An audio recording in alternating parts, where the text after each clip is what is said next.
This further state. Good afternoon. Good afternoon.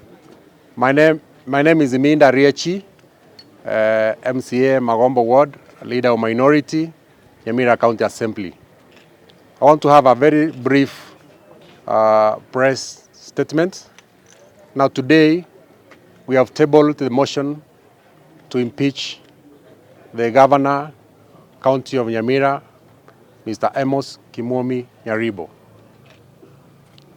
As the Constitution demands, we've done our bit as MCAs.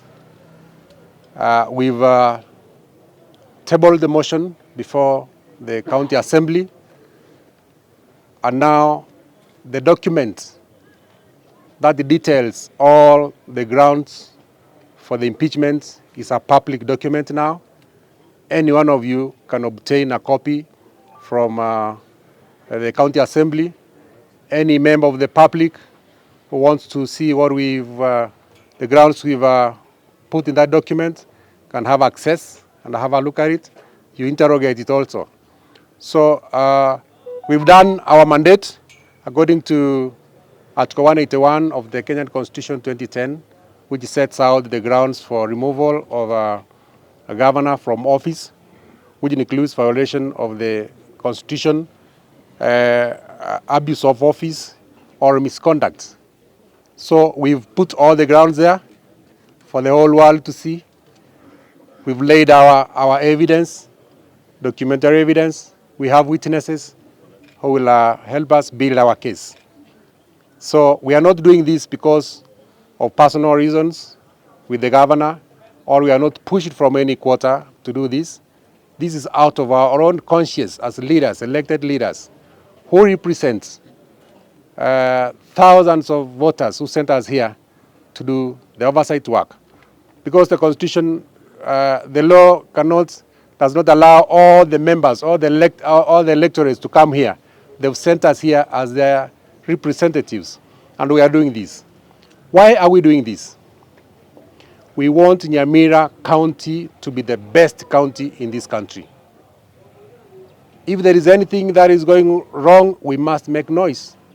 We must point it out. And we must tell the way it is. So we are not at personal war with anyone.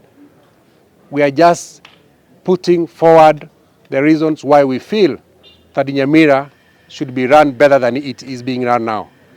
It's only in Nyamira where there are no functional street lights at all.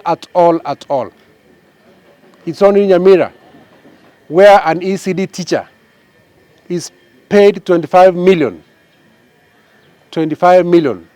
as a month as a special salary. It's only in Nyamira where we have a lot of things going on. So we want to push our case. Thank you so much. Thank you everyone for the support you've given us, for the moral support you've given us, and we confident that God is ahead of us. And we are doing this to make Nyamira better than we found it. Thank you. Apart from the street light and the salary for an MCA and for an LCD teacher, what are these grounds that you are putting across? There are about 9 grounds in our petition, and as I've said, it's now a public document. Anyone has a right. The Constitution gives you the right to access it and have a look at it. So if you want, you can obtain a copy from the clerk, the County Assembly of Nyamira. Thank you so much.